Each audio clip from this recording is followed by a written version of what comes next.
술집 어두운 조명 아래서 준혁의 손이 제 허벅지에 닿았을 때 저는 숨을 참았습니다. 5년 만이었거든요.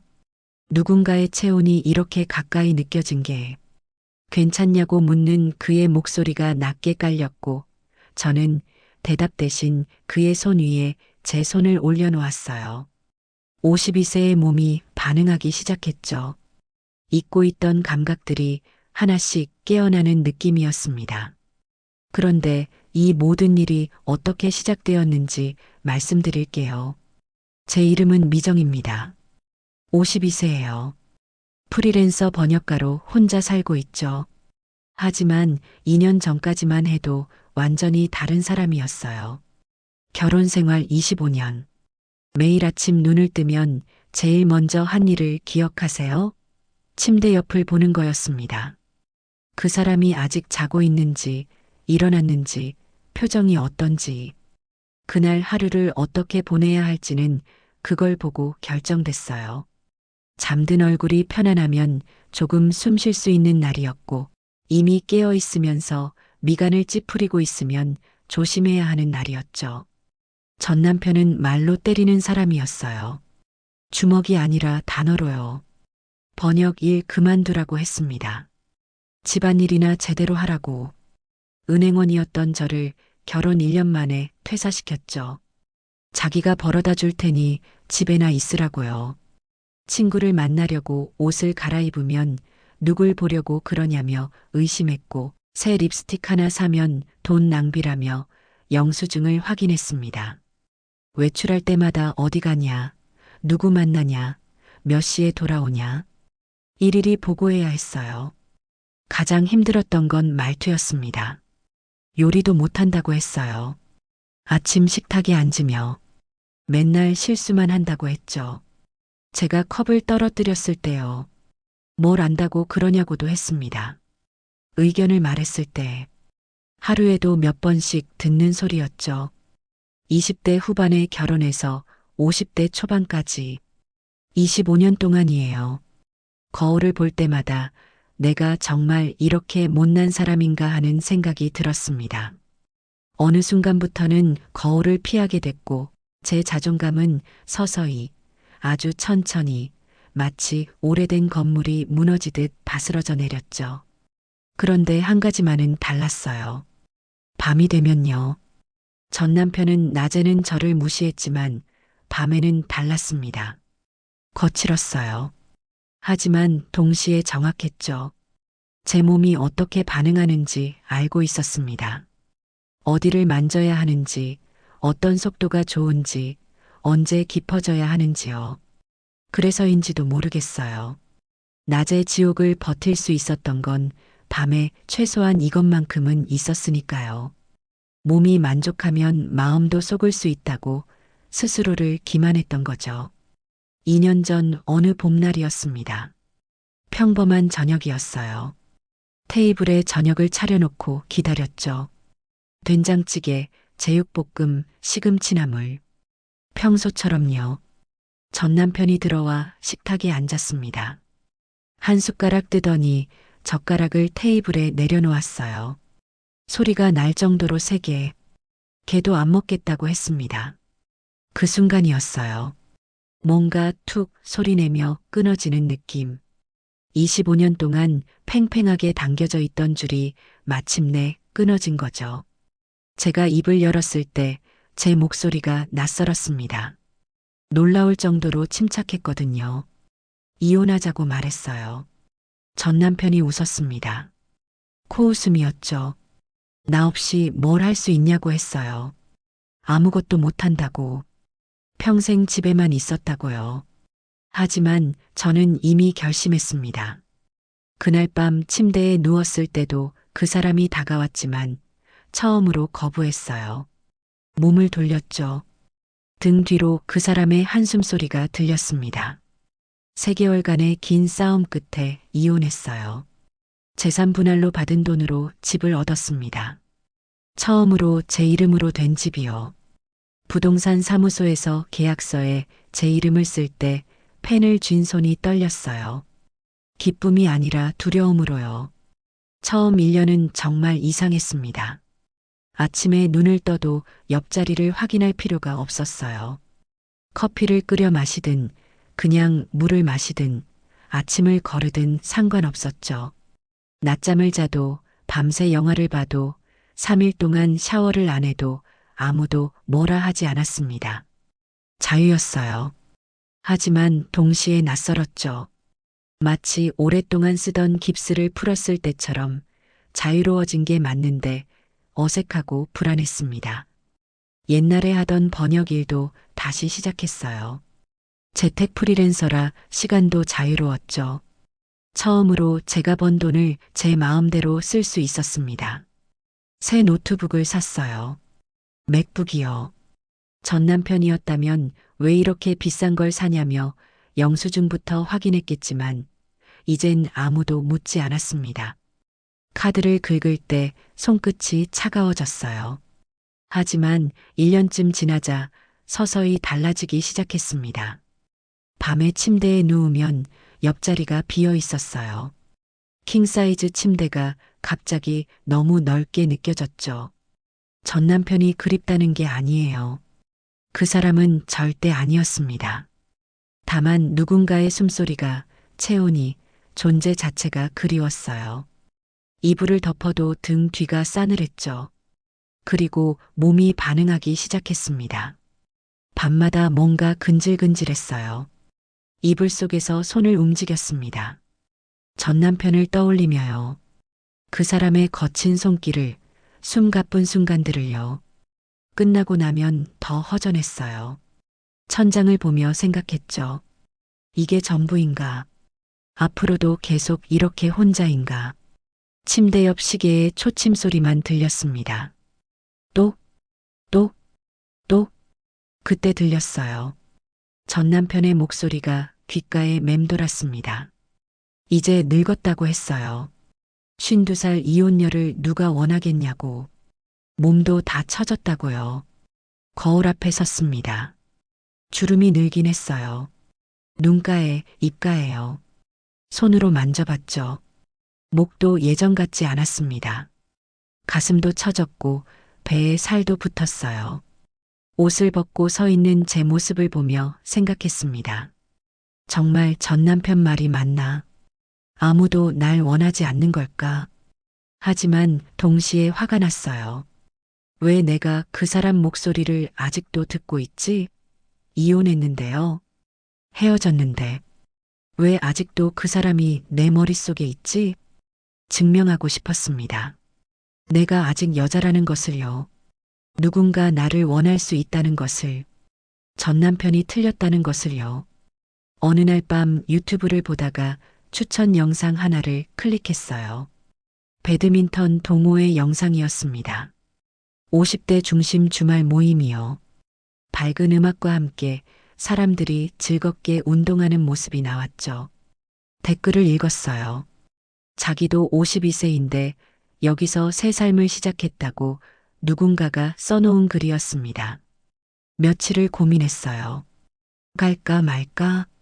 낯선 사람들 사이에 끼어들 자신이 없었습니다. 다들 날 어떻게 볼까? 나이든 이혼녀라고 수군거리지 않을까요? 하지만 금요일 밤 또다시 홀로 침대에 누웠을 때, 옆자리의 빈자리가 더 크게 느껴졌을 때 결심했습니다. 내일 가자. 토요일 아침 일찍 일어났어요. 평소보다 1시간 일찍이요. 옷장을 열었습니다. 뭘 입어야 하지? 검은색 레깅스를 꺼냈다가 다시 넣었어요. 너무 몸이 드러나나? 회색은 어떨까? 아니, 너무 우울해 보여요. 30분을 고민한 끝에 검은색 레깅스와 민트색 티셔츠를 골랐습니다. 거울 앞에 섰어요. 괜찮은 것 같기도 하고 아닌 것 같기도 했죠. 가벼운 화장도 했습니다. 파운데이션, 아이브로우, 립스틱이요. 립스틱을 바르다가 멈췄어요. 너무 티나나. 휴지로 지우고 다시 발랐습니다. 또 지웠어요. 세 번째 바를 때 거울 속 제 얼굴을 봤죠. 왜 이렇게 신경 쓰지? 운동하러 가는 건데요. 하지만 알고 있었습니다. 운동만이 목적이 아니라는 걸요. 집을 나서 지하철을 탔어요. 체육관까지 30분이요. 창밖을 보며 생각했습니다. 괜찮을까? 사람들이 날 어떻게 볼까? 돌아갈까요? 다음 역에서 내릴까? 손에 땀이 났어요. 핸드백 안에서 티슈를 꺼내 손을 닦았습니다. 체육관 앞에 섰을 때 숨을 크게 들이마셨어요. 문손잡이가 차가웠죠. 잡았다 놨다를 2번 반복했습니다. 그리고 열었어요. 새로운 시작이 기다리고 있었으니까요. 체육관 문을 열자 다른 세계였습니다. 형광등 불빛이 환했고 이미 20명쯤 모여 스트레칭을 하고 있었어요. 대부분 50대로 보였죠. 저는 구석으로 조용히 걸어가 가방을 내려놓았습니다. 어떻게 해야 하지? 누구한테 말을 걸어야 하지요? 새로 왔다며 모임장님이 다가왔어요. 60대 초반쯤 보이는 여자분이었습니다. 짧은 머리에 환한 미소요. 사람들 앞으로 안내됐죠. 시선이 느껴졌어요. 목덜미가 따가웠습니다. 새로운 미정이라고 소개됐어요. 박수 소리가 났죠. 어색하게 고개를 숙였습니다. 그때 한 남자가 앞으로 나왔어요. 첫인상은 정돈이었습니다. 키가 컸어요. 175cm는 될 듯 했죠. 어깨가 넓었고 자세가 반듯했습니다. 고급스러운 운동복 마이너스 나이키 최신 제품 같았어요. 마이너스에 깨끗한 운동화요. 손톱까지 깔끔했죠. 악수를 청할 때 손이 부드러웠습니다. 굳은 살이 없었어요. 일 안 하는 사람 손이요. 승연이라고 자기소개를 했어요. 처음이면 도와주겠다고 했죠. 목소리도 부드러웠습니다. 3주가 흘렀어요. 그 사이 승연 씨는 적극적이었습니다. 매주 토요일 운동 후 차로 집까지 데려다 줬고 평일엔 문자를 보냈죠. 오늘 날씨 좋다고 점심 맛있게 먹으라고요. 사소한 메시지들이었습니다. 하지만 5년 만에 받아보는 누군가의 관심이었어요. 핸드폰이 울릴 때마다 화면을 확인하는 제 모습이 낯설었죠. 3번째 토요일이었습니다. 운동이 끝나고 승연 씨가 다가와 시간 되냐고 물었어요. 저녁같이 하고 싶다고요. 입술이 말랐습니다. 네 라고 대답했을 때 제 목소리가 약간 떨렸어요. 차를 타고 30분쯤 갔을까요? 강남의 한 이탈리안 레스토랑이었습니다. 발레 파킹 서비스를 하는 곳이었어요. 전 남편과는 한 번도 와본 적 없는 동네였죠. 안으로 들어서자 샹들리에가 반짝였습니다. 직원이 공손하게 인사했어요. 승연님, 오랜만이라고요. 단골. 창가 자리로 안내받았고 야경이 펼쳐졌습니다. 반짝이는 서울 밤거리요. 메뉴판을 받았는데 가격이 안 적혀 있었어요. 손바닥에 땀이 났죠. 승연 씨가 트러플 파스타를 추천했고 저는 고개를 끄덕였습니다. 와인도 시켰어요. 이탈리아어 라벨이었죠. 음식이 나왔습니다. 접시 위에 예술처럼 담긴 파스타요. 한 입 먹었을 때 입안에서 녹아내렸어요. 이게 트러플 맛이구나. 식사 내내 승연 씨가 이야기했습니다. 사업 얘기, 최근 부동산 투자 얘기, 제주도 별장 얘기요. 저는 고개를 끄덕이며 듣기만 했어요. 이 세계는 낯설었습니다. 전 남편은 월급쟁이였거든요. 별장이라는 단어는 TV에서나 들어봤죠. 식사가 끝날 무렵 승연 씨가 앞으로 몸을 기울였어요. 다음 주말에 부산 가지 않겠냐고 물었습니다. 숨이 멎는 것 같았어요. 아는 좋은 호텔이 있다고 했죠. 받아보면서 쉬고 오면 좋을 것 같다고요. 무슨 의미인지 알았습니다. 호텔, 바다, 주말이요. 와인잔을 들었어요. 한 모금 마셨죠. 목구멍으로 넘어갈 때 뜨거웠습니다. 좋다고 답했어요. 다음 토요일 아침 승연 씨가 BMW로 집 앞에 왔습니다. 검은색 오시리즈였어요. 작은 여행 가방을 트렁크에 실었죠. 고속도로를 달렸습니다. 창밖으로 풍경이 빠르게 지나갔어요. 승현 씨가 제 손을 잡았죠. 따뜻했습니다. 손바닥이 촉촉했어요. 3시간 후 부산 해운대에 도착했습니다.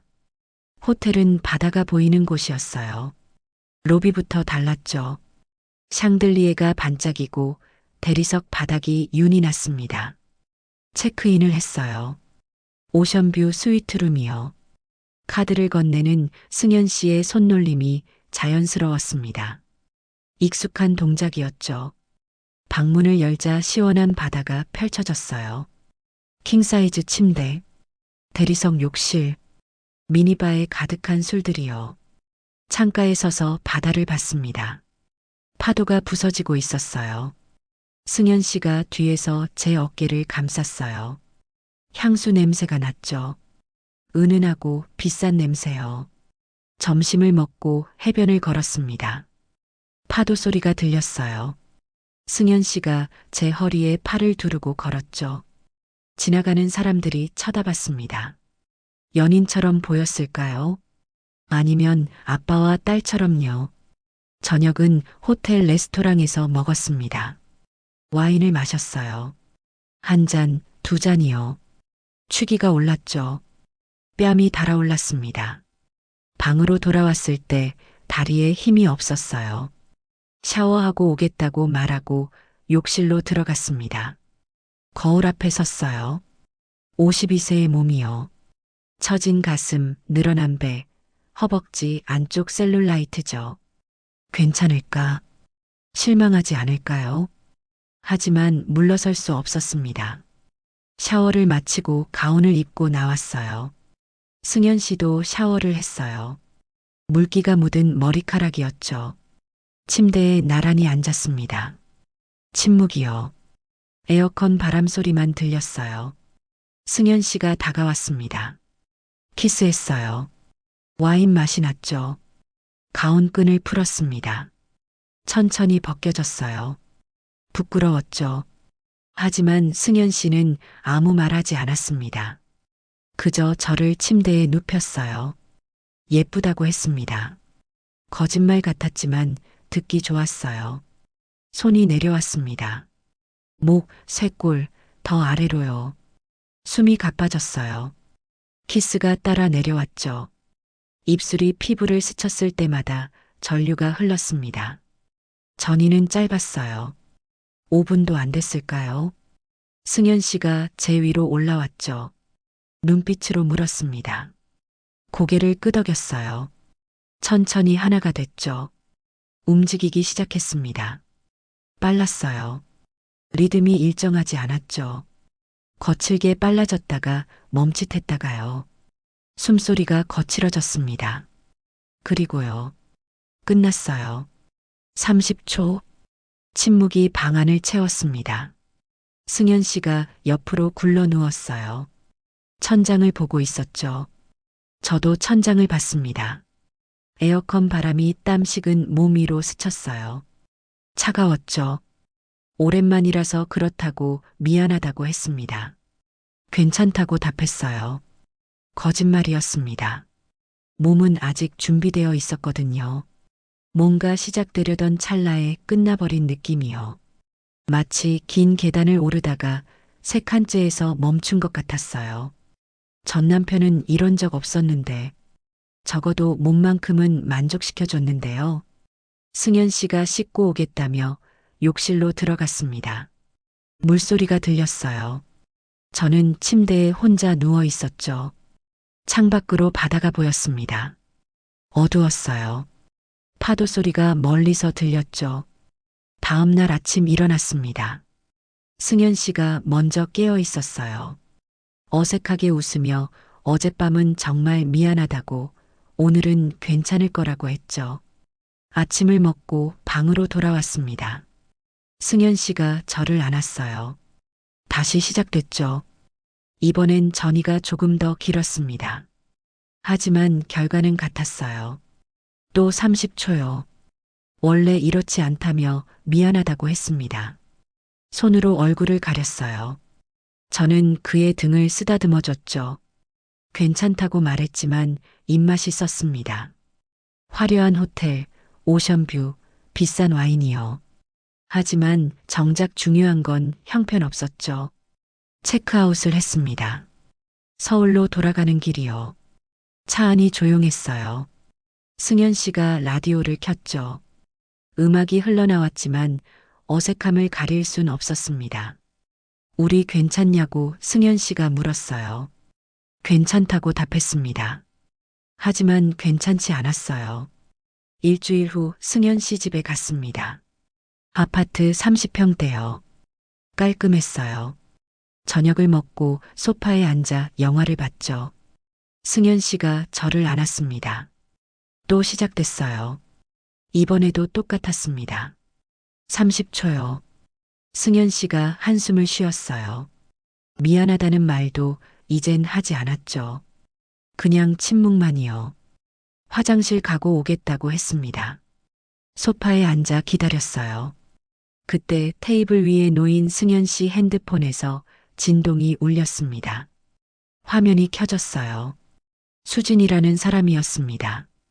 오빠 언제 보냐고, 보고 싶다고, 하트 이모티콘과 함께요.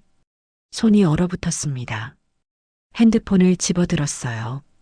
스크롤을 내렸죠. 수진과의 대화가 길었습니다. 사진도 있었어요. 젊은 여자요. 30대 초반쯤, 긴 머리에 화장이 진했죠.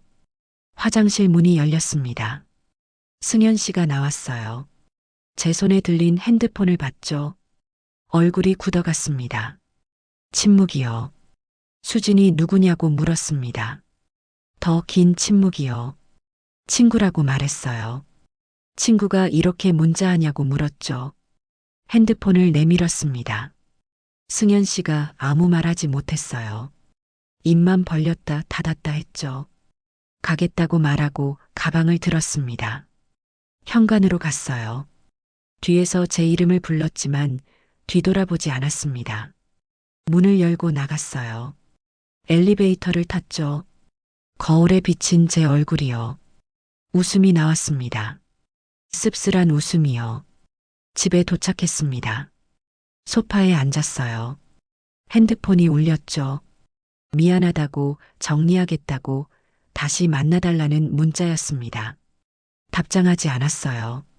차단했죠. 핸드폰을 테이블에 던졌습니다. 똑 소리가 났어요. 거울 앞에 섰습니다. 52세의 얼굴이요. 화려한 게 다가 아니구나. BMW도 오션뷰 스위트룸도 이탈리안 레스토랑도요. 정작 중요한 건 형편없었죠. 30초와 거짓말이요. 전 남편 목소리가 들렸습니다. 봐, 내 말이 맞지? 넌 누구한테도 필요 없어. 고개를 저었어요. 아니라고. 승연이 문제였던 거라고. 내가 아니라고요. 하지만 거울 속 제 눈빛은 확신이 없었습니다. 승연과 헤어진 후 한 달이 지났습니다. 그 사이 번역 일에만 몰두했어요. 아침부터 저녁까지 컴퓨터 앞에 앉아 영어 문장들을 한국어로 옮겼죠. 일이 끝나면 넷플릭스를 켰습니다. 드라마를 보다가 잠들었어요. 눈을 뜨면 새벽이었고 다시 하루가 시작됐죠. 오후마다 산책을 했습니다. 집 근처 작은 카페까지요. 15분 정도 걸렸어요. 카페는 골목 안쪽에 있었죠. 간판도 작고 조용한 곳이었습니다. 처음 간 건 우연이었어요. 산책하다가 목이 말라서요. 들어가자 원두 향이 진하게 풍겼습니다. 주인이 카운터에서 커피를 내리고 있었어요. 50대 중반쯤 보이는 남자였죠. 회색 머리가 살짝 섞였고 테두리 안경을 쓰고 있었습니다. 체구는 보통이었어요.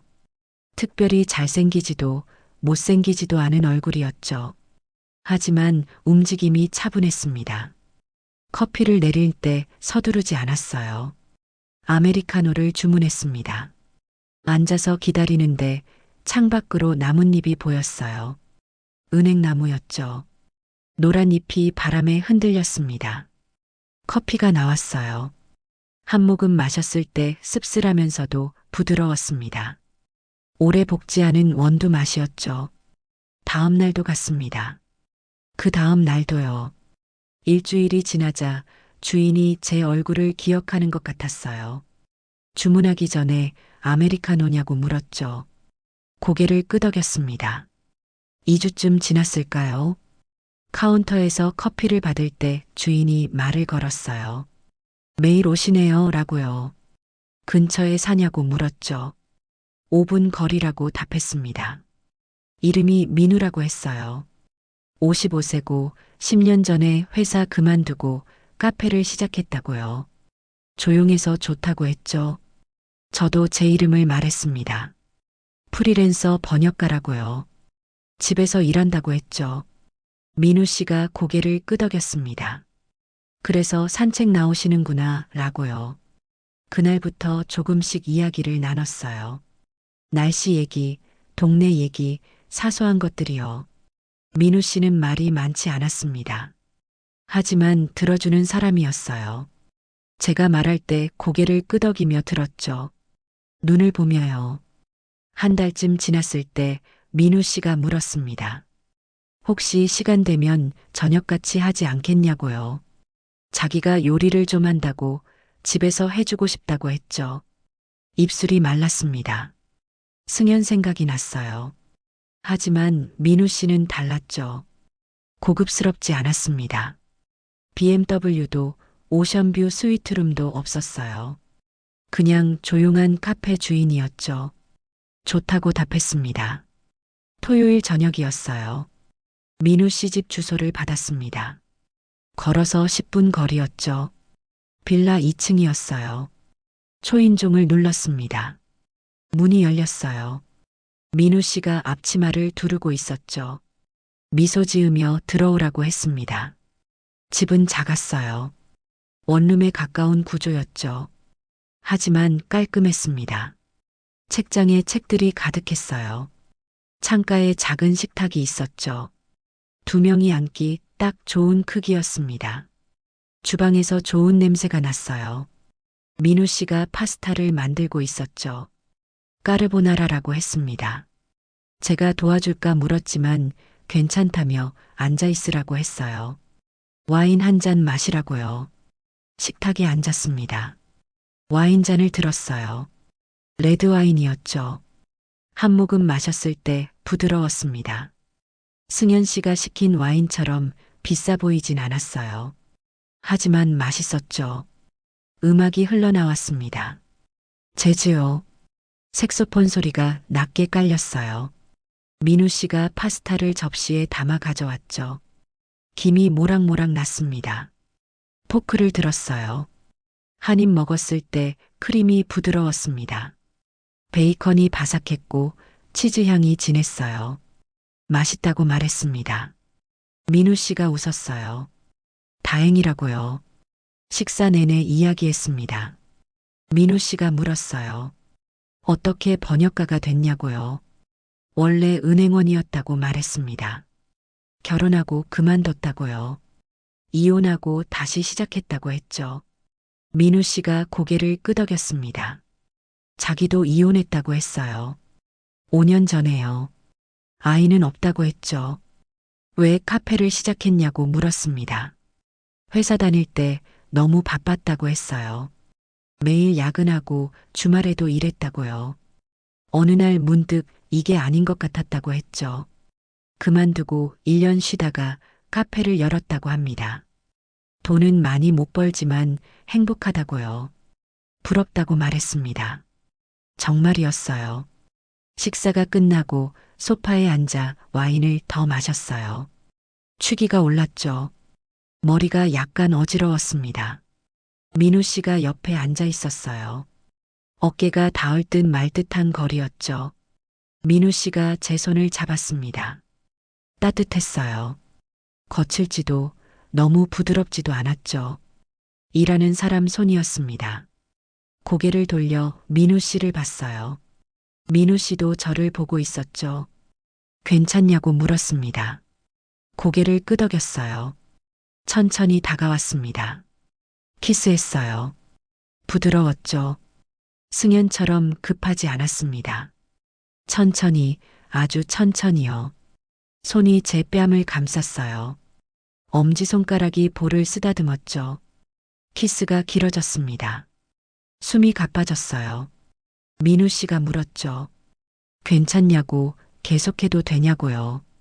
네, 라고 속삭였습니다. 침대로 갔습니다. 천천히 옷을 벗었어요. 민우 씨가 제 몸을 봤죠. 하지만 아무 말 하지 않았습니다. 그저 저를 침대에 눕혔어요. 키스가 내려왔습니다. 목, 쇄골, 더 아래로요.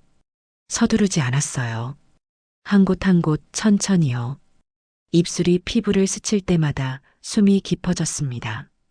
손도 따라 내려왔어요. 만지고 쓰다듬고 때로는 꽉 쥐었다가 풀었죠. 전이가 길었습니다. 얼마나 지났을까요? 10분? 15분? 시간 감각이 사라졌어요.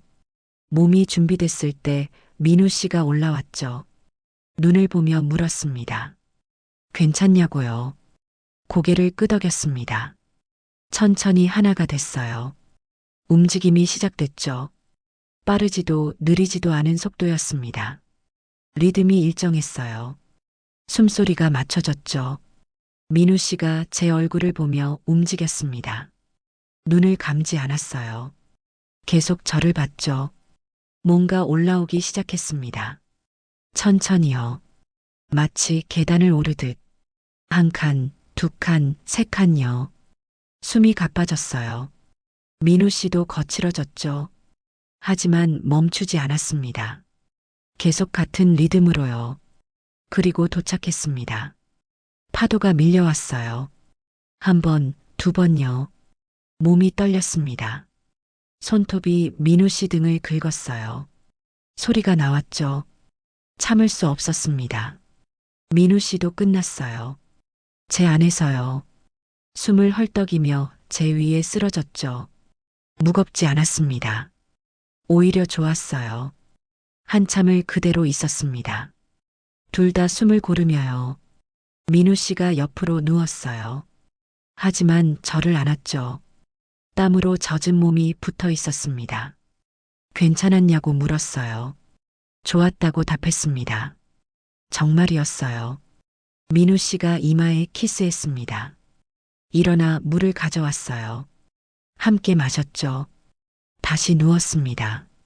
민우 씨가 이불을 덮어줬어요. 제 머리를 쓰다듬으며요. 잠이 왔습니다. 편안했어요. 25년 결혼 생활에서도 승연과 있을 때도 느껴본 적 없는 편안함이었죠. 아침에 눈을 떴습니다. 민우 씨가 옆에서 자고 있었어요. 고른 숨소리였죠. 얼굴을 봤습니다. 주름이 있었어요. 입가에, 눈가에요. 회색 머리도 보였죠. 완벽하지 않은 얼굴이었습니다. 하지만 평화로워 보였어요. 민우 씨가 눈을 떴습니다. 저를 보며 웃었어요. 잘 잤냐고 물었죠. 네, 라고 답했습니다. 일어나 아침을 만들겠다고 했어요. 같이 만들자고 했죠. 주방에서 계란을 풀고 토스트를 구웠습니다. 커피를 내렸어요. 식탁에 앉아 먹었죠. 햇살이 창으로 들어왔습니다. 전 남편과는 달랐어요. 승연과도 달랐죠. 민우 씨는 제게 뭘 강요하지 않았습니다. 뭘 해야 한다고 말하지 않았어요. 그저 옆에 있어줬죠. 함께 있는 게 편했습니다. 집에 돌아올 때 민우 씨가 물었어요. 다음에 또 만나도 되냐고요. 당연하다고 답했습니다. 문 앞에서 키스했어요. 짧고 부드러운 키스였죠. 손을 흔들며 헤어졌습니다. 집으로 걸어가며 생각했어요. 이게 맞는 건가? 이렇게 편해도 되나요? 화려하지 않고 자극적이지 않고 그저 따뜻하기만 한데요. 하지만 나쁘지 않았습니다. 아니, 좋았어요. 처음으로 존중받는 느낌이었죠. 민우 씨와 만난 지 한 달이 지났습니다. 일주일에 두세 번 만났어요.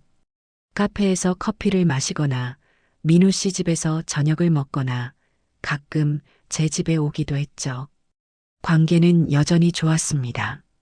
민우 씨는 매번 저를 배려했어요. 서두르지 않았고 제가 원하는 걸 물었죠. 어느 일요일 아침이었어요. 민우 씨 집에서 잤습니다. 일어나 함께 브런치를 만들었죠. 팬케이크와 베이컨이요. 식탁에 앉아 먹고 있었습니다. 햇살이 좋았어요. 창밖으로 은행나무가 보였죠. 민우 씨가 포크를 내려놓으며 말했습니다. 미정 씨, 같이 살면 어떨까요? 라고요. 손이 멈췄어요. 포크를 든 채로요. 혼자 사는 것보다 함께 있는 게 좋을 것 같다고 했습니다. 아침마다 이렇게 함께 있으면 좋겠다고요. 진지한 표정이었어요. 입술이 말랐습니다. 뭐라고 답해야 할까요? 민우 씨는 좋은 사람이었어요. 따뜻했고 배려했고 저를 존중했죠. 하지만요. 아직이라고 말했습니다. 이혼한 지 2년밖에 안 됐다고요. 30년 가까이 억압받고 살았는데 이제 막 숨쉬기 시작했다고 했죠. 조금만 더 시간이 필요하다고요. 민우 씨가 고개를 끄덕였습니다. 이해한다고 했어요. 서두르지 않겠다고 기다리겠다고 했죠. 미소 지었지만 눈빛이 조금 어두워 보였습니다. 그날 이후 뭔가 달라졌어요. 겉으로는 똑같았습니다. 여전히 만났고 여전히 좋았죠. 하지만 민우 씨 눈빛에서 기다림이 보였어요. 말하진 않았지만 알 수 있었죠. 언제쯤 준비될까 하는 기대요. 그게 부담이 되기 시작했습니다. 만날 때마다 무거웠어요. 민우 씨가 아무 말 하지 않아도 느껴졌죠. 제 등 뒤에서 따라오는 기대감이요. 언젠가는 답을 해야 한다는 압박이요. 숨이 막혔습니다. 어느 금요일 밤이었어요. 민우 씨와 약속이 있었는데 취소했습니다. 갑자기 머리가 아프다고 거짓말했죠. 민우 씨는 괜찮다고 푹 쉬라고 했습니다. 전화를 끊고 침대에 누웠어요. 천장을 봤죠. 뭐가 문제일까요? 민우 씨는 완벽한 사람인데요. 하지만 그게 문제였습니다. 너무 완벽했어요. 너무 따뜻했고, 너무 배려했고, 너무 함께하고 싶어 했죠. 저는 아직 혼자 있고 싶었습니다. 아침에 혼자 일어나고 싶었고, 저녁에 혼자 와인을 마시고 싶었고, 밤에 혼자 침대에 누워 천장을 보고 싶었어요. 하지만 민우 씨한테 그렇게 말할 순 없었습니다. 상처받을 테니까요. 한 달이 더 지났습니다. 만나는 횟수가 줄었어요. 일주일에 한 번으로요. 민우 씨는 아무 말 하지 않았지만 알고 있는 것 같았죠. 제가 거리를 두고 있다는 걸요. 어느 목요일 밤이었습니다. 집에 혼자 있기 답답해서 나갔어요. 동네 작은 술집이었죠. 혼술하기 좋은 곳이요. 바에 앉아 하이볼을 시켰습니다. 얼음이 통통 떠다녔어요. 한 모금 마셨을 때 시원했죠. 옆자리에 누가 앉았습니다. 남자였어요. 50대 초반쯤 보였죠. 검은색 셔츠에 청바지요. 평범한 차림이었습니다. 바텐더한테 위스키를 주문했어요. 스트레이트로요. 우연히 눈이 마주쳤습니다. 남자가 먼저 말을 걸었어요. 혼자 오셨냐고요. 네, 라고 답했죠. 자기도 혼자라고 했습니다. 가끔 이렇게 혼술하러 온다고요. 이름이 준혁이라고 했습니다. 회사원이라고 했어요. 50세고 2년 전에 이혼했다고 했죠. 아이는 전처가 키운다고요. 비슷하다고 말했습니다. 저도 2년 전에 이혼했다고요. 52세라고 했죠. 준혁 씨가 잔을 들었어요. 우리 인생 이막에 건배하자고 했습니다. 잔을 부딪혔어요. 쨍 소리가 났죠. 이야기가 시작됐습니다. 준혁 씨는 말이 편했어요. 이혼 이야기를 스스럼 없이 했죠. 15년 결혼했는데 서로 안 맞았다고요. 싸우진 않았지만 대화도 없었다고 했습니다. 어느 순간 남남처럼 됐다고요. 이혼하고 1년은 좋았는데 최근엔 외롭다고 했죠. 공감한다고 말했습니다. 저도 똑같다고요. 자유로운 건 좋은데 가끔 허전하다고 했죠. 하지만 다시 누군가와 완전히 함께 살 자신은 없다고요. 준혁 씨가 고개를 끄덕였습니다. 그렇죠, 라고 했어요. 우리 나이엔 적당한 거리가 필요하다고요. 너무 가깝지도 너무 멀지도 않은요. 몇 잔을 더 마셨습니다. 취기가 올랐어요. 얼굴이 달아올랐죠. 준혁 씨가 물었습니다. 혹시 가벼운 관계에 관심 있냐고요. 무슨 뜻이냐고 물었어요. 진지하지 않은 관계라고 했습니다. 만나고 싶을 때 만나고 아닐 때는 안 만나고요. 감정 얽히지 않고 사생활 간섭하지 않고 그냥 필요할 때만 함께 있는 거라고 했죠. 서로 부담 없이요. 잔을 내려놓았습니다. 생각했어요. 민우 씨 얼굴이 떠올랐죠. 그 따뜻한 눈빛이요. 하지만 동시에 그 기대감도 떠올랐습니다. 무거운 기대감이요. 어떤 규칙이냐고 물었습니다. 준혁 씨가 말했어요. 첫째, 사생활은 서로 묻지 않는다. 둘째, 감정적으로 얽히지 않는다. 셋째, 만나는 건 자유지만 강요는 없다. 넷째, 다른 사람 만나는 것도 자유다. 다섯째, 끝내고 싶으면 언제든 끝낼 수 있다고요. 입술을 깨물었습니다.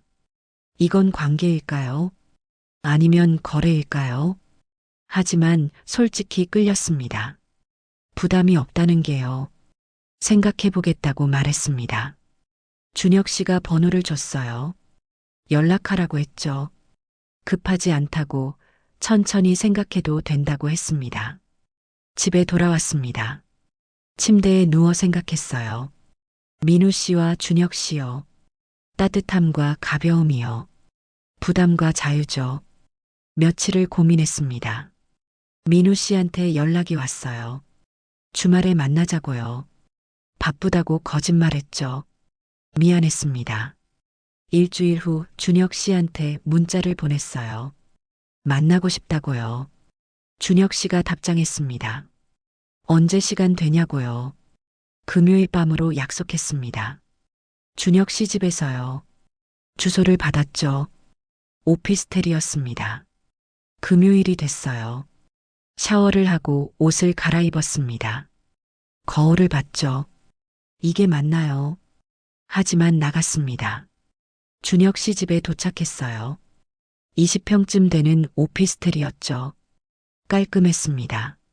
최소한의 가구만 있었어요. 소파, 침대, 책상이요.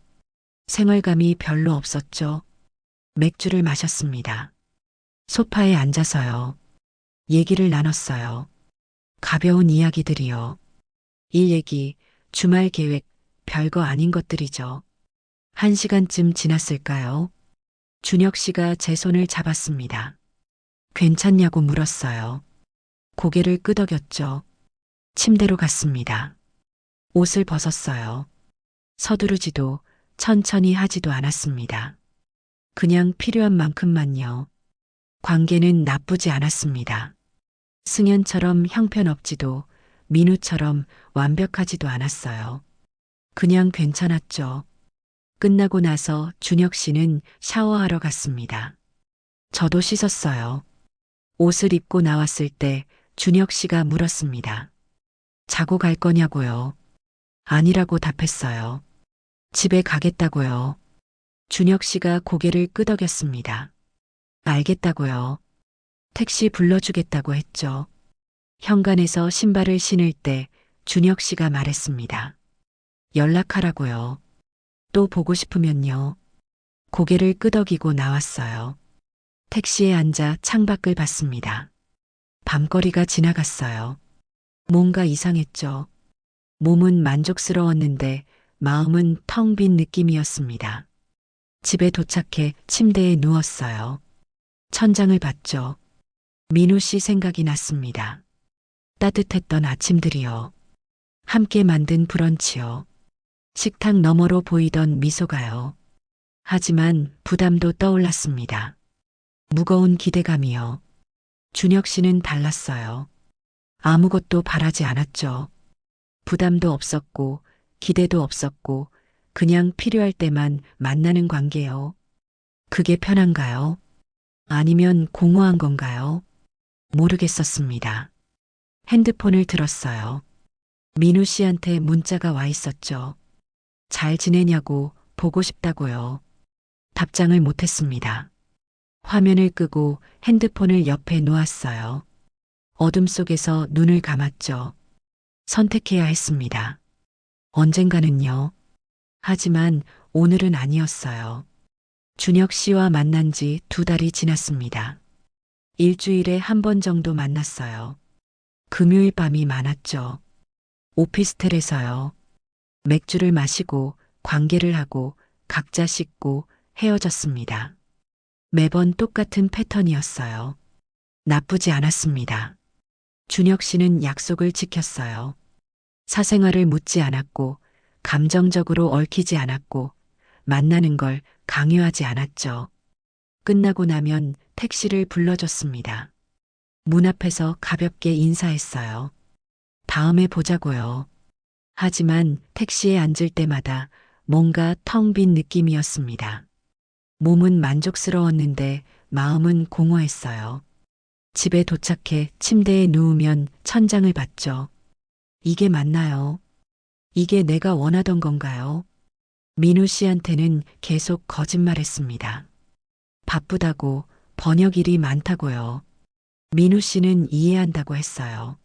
하지만 목소리가 점점 낮아졌죠. 문자도 줄어들었습니다.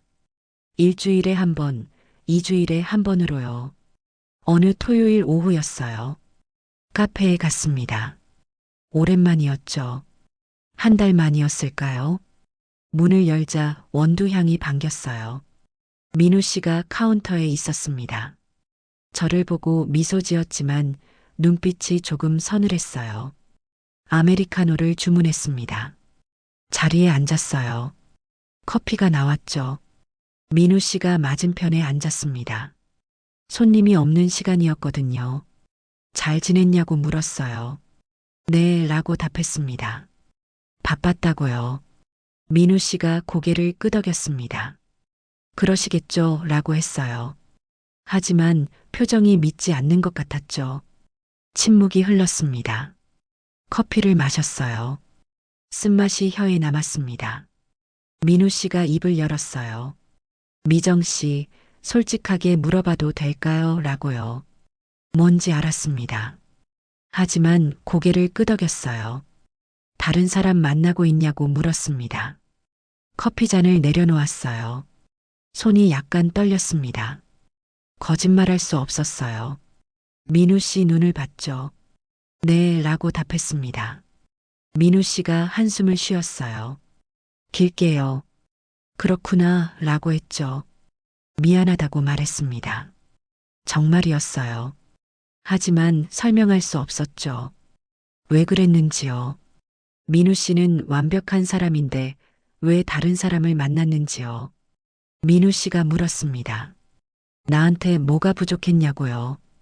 부족한 게 아니라고 답했어요. 너무 완벽했다고요. 너무 따뜻했고, 너무 배려했고, 너무 함께하고 싶어 했다고 했죠. 저는 아직 혼자 있고 싶었다고요. 하지만 민우 씨한테 상처 주고 싶지 않았다고 말했습니다. 민우 씨가 웃었어요. 쓴웃음이었죠. 그래서 가벼운 관계를 선택한 거냐고 물었습니다. 고개를 끄덕였어요. 민우 씨가 테이블을 손으로 톡톡 두드렸습니다. 한참을 그러다가 입을 열었어요. 미정 씨, 그 사람이랑은 어떠냐고 물었죠. 편하다고 답했습니다. 부담이 없다고요. 민우 씨가 물었어요. 그런데 행복하냐고요. 대답할 수 없었습니다. 입술을 깨물었어요. 민우 씨가 일어섰어요. 나한테 같이 살 생각이 있냐고 물었습니다. 진지하게요. 정말 함께하고 싶은 마음이 있냐고요. 침묵했습니다. 답을 할 수 없었어요. 모르겠다고, 아직 준비가 안 됐다고 말하고 싶었죠. 하지만 입이 열리지 않았습니다. 민우 씨가 고개를 끄덕였어요. 알겠다고 했죠. 그게 답이라고요. 카운터로 돌아갔습니다. 등을 보이며 설거지를 시작했어요. 물소리가 들렸죠. 일어섰습니다. 가방을 들었어요. 민우 씨를 불렀지만 돌아보지 않았습니다. 죄송하다고 말했죠. 문을 열고 나왔어요. 밖에 나와 한참을 서 있었습니다. 카페 간판을 봤어요. 다시 들어가고 싶었죠. 하지만 발이 떨어지지 않았습니다. 집으로 걸어갔어요. 눈물이 났습니다. 닦았죠. 계속 흘렀어요. 왜 우는지 몰랐습니다. 슬퍼서인지, 미안해서인지, 혼란스러워서인지요. 일주일이 지났습니다. 민우 씨한테 연락하지 않았어요. 민우 씨도 연락하지 않았죠. 끝난 거였습니다. 금요일이 됐어요. 준혁 씨한테 문자가 왔습니다. 오늘 시간 되냐고요. 된다고 답했죠. 오피스텔에 갔습니다. 맥주를 마셨어요. 관계를 했죠. 끝나고 씻었습니다. 옷을 입으며 거울을 봤어요. 52세의 얼굴이요. 지쳐 보였습니다. 준혁 씨가 택시를 불러줬어요. 현관에서 가볍게 인사했죠. 다음에 보자고요. 택시에 앉았습니다. 창밖을 봤어요. 거리가 지나갔죠. 뭔가 잘못됐다는 느낌이 들었습니다. 이게 아닌데요. 이건 내가 원하던 게 아닌데요. 집에 도착해 침대에 누웠습니다. 천장을 봤어요. 민우 씨 생각이 났죠. 따뜻했던 아침들이요. 함께 만든 브런치가요. 식탁 너머로 보이던 미소가요. 준혁 씨도 떠올랐습니다. 가벼웠던 관계요. 부담 없는 만남이요. 하지만 끝나고 나면 항상 공허했던 밤들이요. 승현도 생각났어요. 화려했지만 형편없었던 관계가요. 세 사람 모두 달랐습니다. 승현은 화려했고, 민우는 따뜻했고, 준혁은 가벼웠어요. 하지만 다 맞지 않았죠. 승현은 실망스러웠고, 민우는 부담스러웠고, 준혁은 공허했습니다. 그러면 뭐가 맞는 건가요? 완전히 혼자? 아니면 완전히 함께?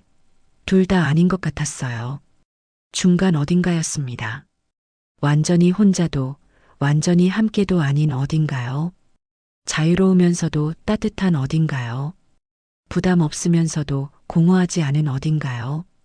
그런 게 존재할까요? 핸드폰을 들었습니다. 준혁 씨한테 문자를 보냈어요. 더 이상 만날 수 없을 것 같다고요. 너무 건조하다고 했죠. 미안하다고요. 답장이 왔습니다. 알겠다고, 괜찮다고, 잘 지내라고요. 핸드폰을 내려놓았습니다. 이제 셋 다 없었어요. 승현도, 민우도, 준혁도요. 다시 혼자였습니다. 창밖을 봤어요. 밤이었죠. 별이 몇 개 보였습니다. 반짝이고 있었어요. 혼자가 나쁜 건 아니었습니다. 다만 외로울 뿐이었죠. 하지만 함께가 좋은 것만도 아니었어요. 부담스러울 수 있으니까요. 그러면 뭘 원하는 건가요? 나는요. 답을 몰랐습니다. 하지만 찾아야 했어요. 언젠가는요. 눈을 감았습니다. 잠이 왔죠. 텅 빈 침대에서 혼자요. 3개월이 지났습니다. 혼자였어요. 아침에 눈을 뜨면 옆자리가 비어 있었고, 저녁에 집에 오면 불 꺼진 거실이 기다렸고, 밤에 잠들 때 천장을 혼자 봤죠. 아무도 없었습니다. 하지만 괜찮았어요. 번역 일을 했습니다. 하루 8시간씩이요. 점심은 간단하게 샌드위치로 때웠고, 오후엔 산책을 나갔죠. 저녁엔 요리를 했습니다. 혼자 먹기엔 많은 양이었지만 다음날 점심으로 먹으면 됐어요. 주말엔 영화를 봤고 책을 읽었고 가끔 미술관에 갔죠. 외롭지 않냐고요?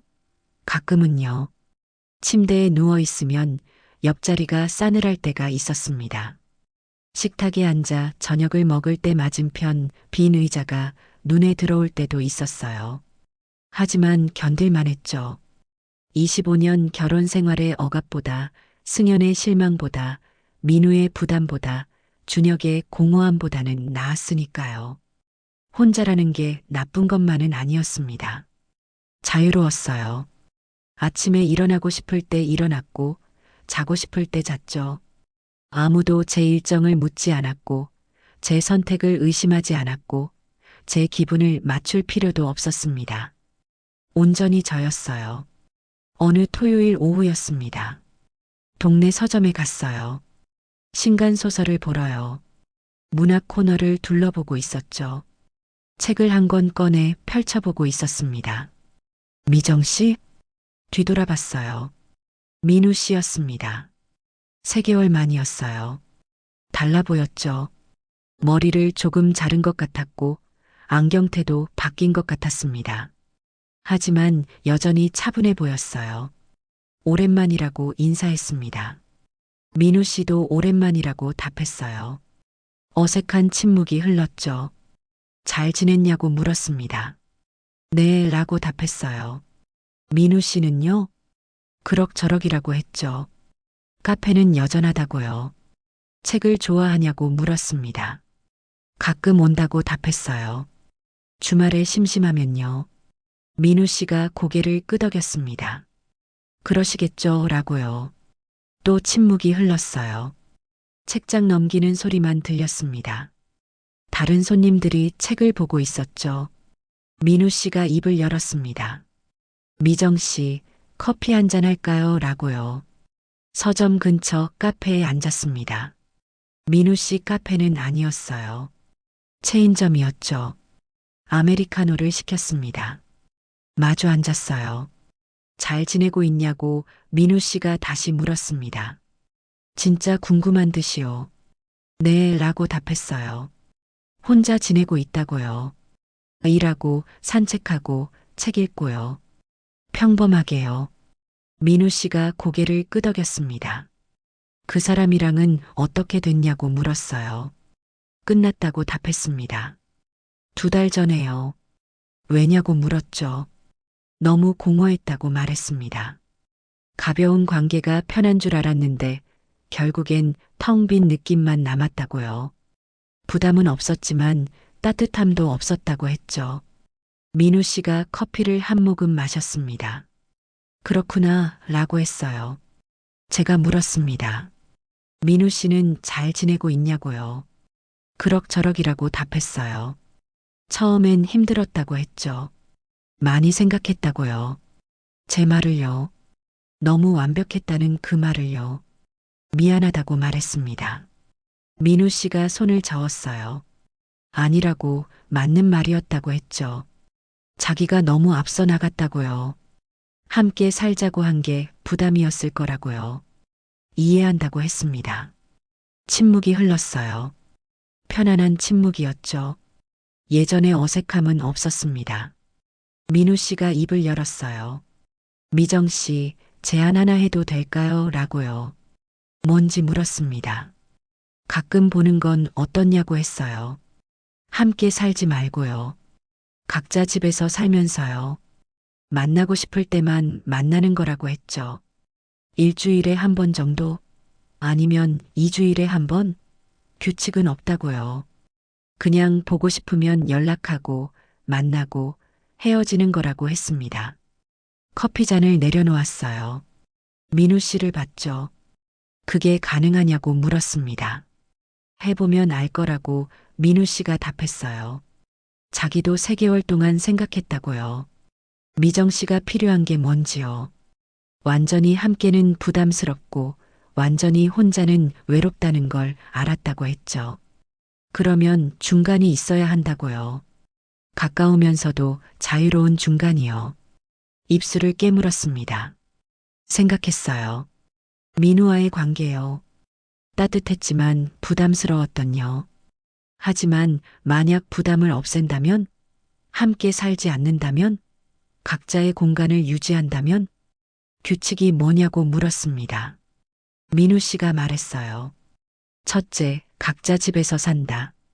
둘째, 만나는 건 서로 원할 때만. 셋째, 강요는 없다. 넷째, 각자의 시간을 존중한다. 다섯째, 부담 주지 않는다고요. 준혁 씨의 규칙과 비슷했습니다.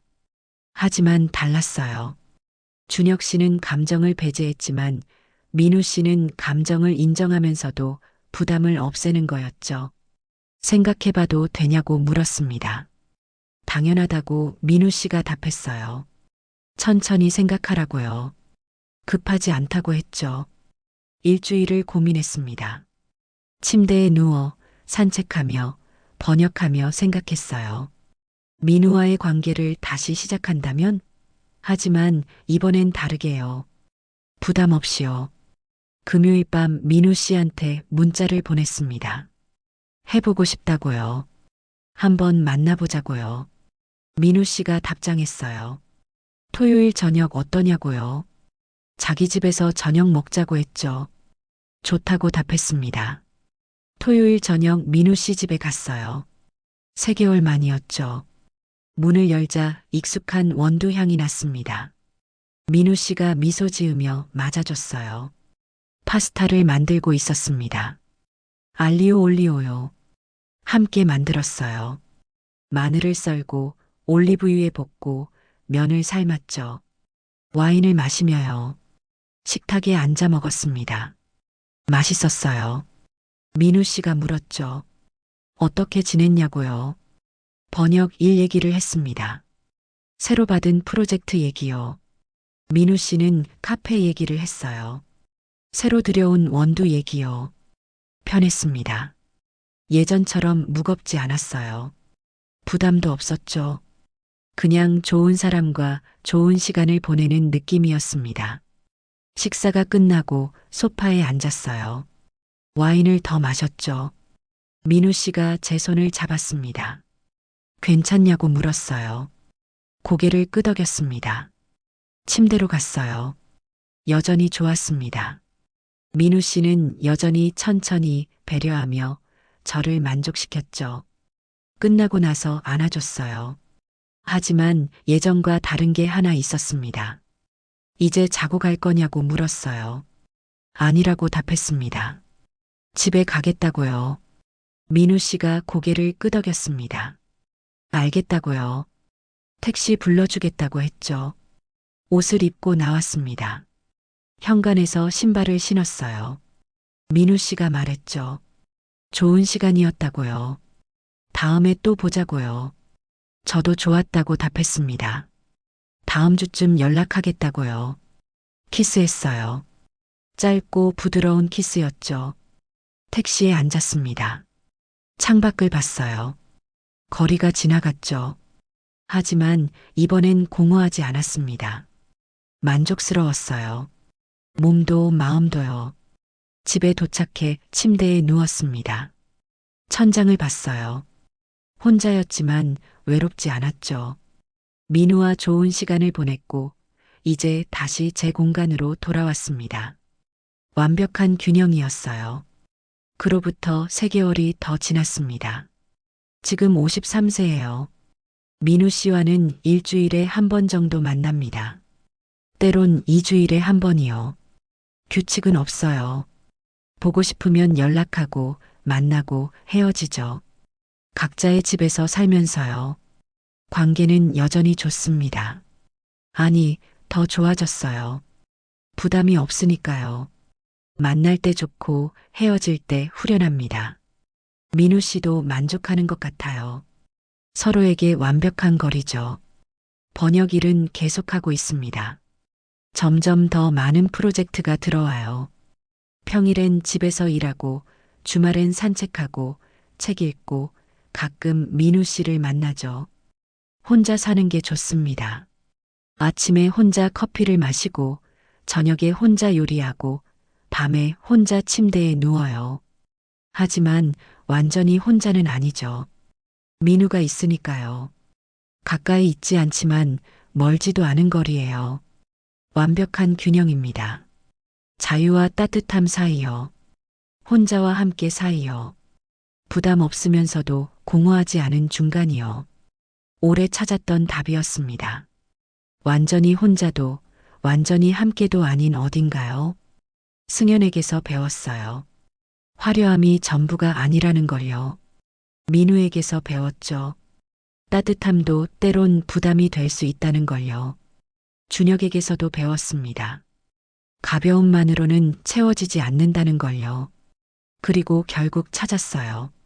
나만의 방식을요. 거울 앞에 섰습니다. 53세의 얼굴이요.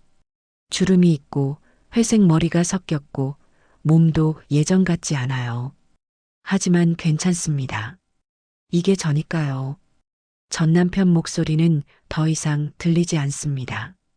늙었다고 아무도 원하지 않는다고 말하던 그 목소리요. 이젠 제 목소리만 들려요. 나는 괜찮다고, 나는 충분하다고, 나로 사는 게 행복하다고 말하는 목소리요. 창밖을 봤습니다. 햇살이 좋았어요. 새로운 하루가 시작되고 있었죠. 노트북을 열었습니다. 오늘 해야 할 번역이 기다리고 있었어요. 키보드에 손을 올려놓았죠. 일을 시작했습니다. 혼자서요. 하지만 외롭지 않게요. 이게 제 삶입니다. 53세, 프리랜서 번역가, 혼자 살지만 가끔 민우를 만나는 여자요. 자유롭고 따뜻하고 행복한 삶이요. 나로 사는 법을 배웠습니다. 그것으로 충분했어요.